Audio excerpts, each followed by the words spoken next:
Masyado pang immature ang anak ko. Kaya, sana'y pagbigyan niyo ang hihilingin ko. Naiintindihan kita. Alam ko naman na ganyan talaga ang mga bata.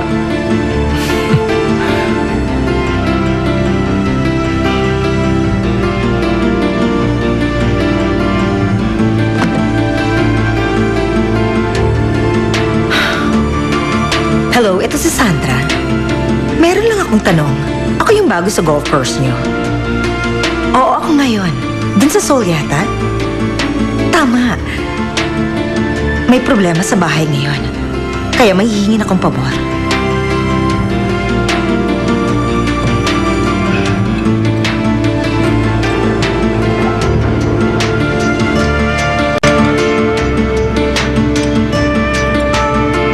Magandang gabi. Ito si Sandra. Kumusta ka na ba? Kasi, ang sabi sa akin, may kilala ka sa Central Investigation Department.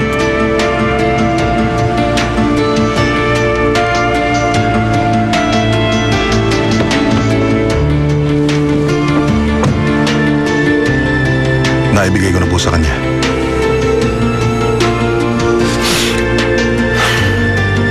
Umuwi na tayo.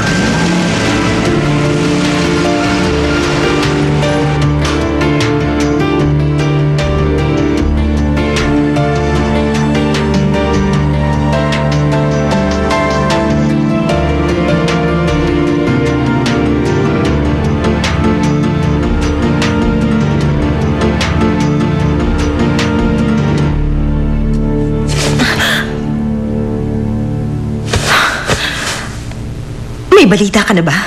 Nasaan na siya? Sabihin mo, kumusta na siya?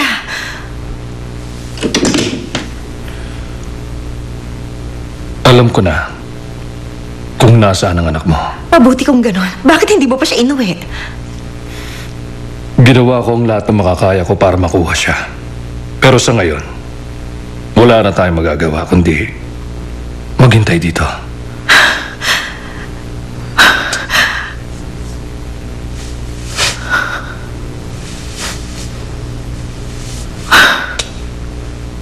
Wala man lang akong nagawa para sa anak ko. Sa harapan ko mismo nangyaring pag-aresto sa kanya pero wala akong nagawa para pigilan yon. Kawawa naman si Abby. Ako ang dapat sisihin.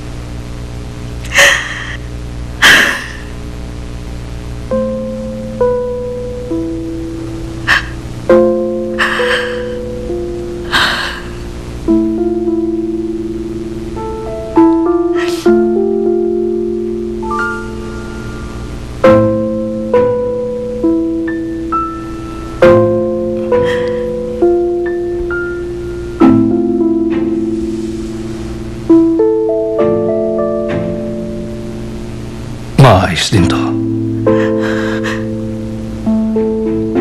Si Abby, makakauwi rin.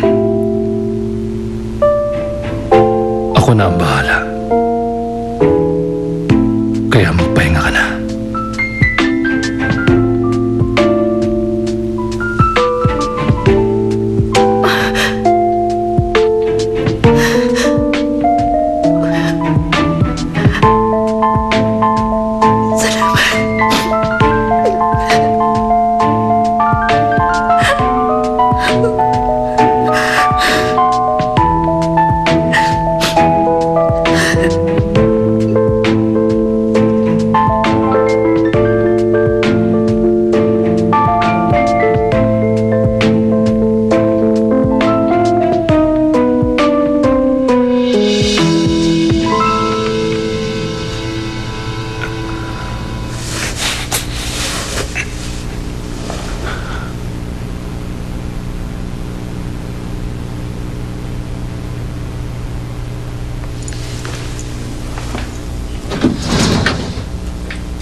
Mahal